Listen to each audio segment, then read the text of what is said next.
প্রচলিত ব্যাটারি চালিত রিকশার পরিবর্তে এবার নিরাপদ ও আধুনিক প্রযুক্তির ই-রিকশা তৈরি করছে বুয়েট। এর মাধ্যমে অনিয়ন্ত্রিত রিকশা চলাচল বন্ধ এবং চালকদের বৈধতা সহজ বলে আশা প্রকাশ করেছেন স্থানীয় সরকার উপদেষ্টা আসিফ মাহমুদ সজীব ভুঁইয়া। দুপুরে ঢাকা উত্তর সিটি কর্পোরেশন কার্যালয়ে ব্যাটারি চালিত ই-রিকশার প্রশিক্ষণ কর্মসূচির উদ্বোধনী অনুষ্ঠানে এসব কথা বলেন তিনি। প্রাথমিক পর্যায়ে রাজধানীর ৩টি এলাকায় চলবে বুয়েটের ই-রিকশা। আরও জানাচ্ছেন শাহরিয়ার বাঁধন। ঢাকা শহরে রিকশার প্রকৃত সংখ্যা জানে না কেউ, আর রিকশা চলাচলে নির্দিষ্ট সড়ক ব্যবহারেরও বালাই নেই। অলিগলি পেরিয়ে মূল সড়কেও চলাচল করছে এই রিকশাগুলো। সরকারের পক্ষ থেকে কয়েকবার ব্যাটারি চালিত অটোরিকশা নিয়ন্ত্রণের উদ্যোগ নিলেও বরাবরই ব্যর্থতা এসেছে। এবার বুয়েটের তৈরি অটোরিকশার অনুমোদন দিতে যাচ্ছে ২ সিটি কর্পোরেশন।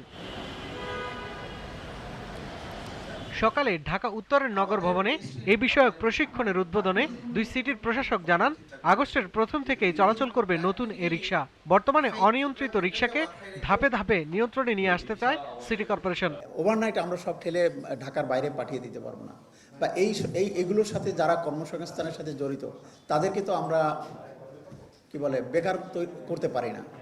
তো এ কারণে আসলে আমরা যেটা চাচ্ছি যে এটা একটা ফরম্যাটে নিয়ে আসা।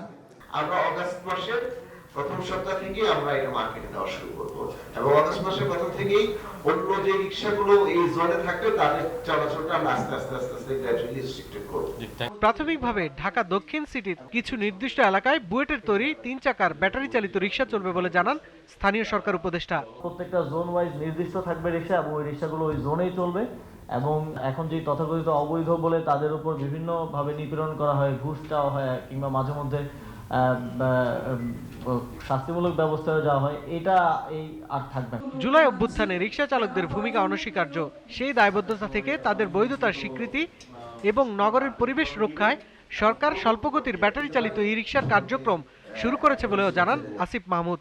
ডিহিউম্যানাইজেশনের যে একটা জায়গায় তারা ছিলেন, সেই জায়গা থেকে একটা ট্রানজিশনের মাধ্যমে নাগরিক অধিকার এবং বৈধভাবে তাদের যেই রুটি রুজি আয় করার যেই সুযোগ, সেটা আমরা করে দিতে চাই। শাহরিয়ার বাঁধন, জিটিভি নিউজ, ঢাকা।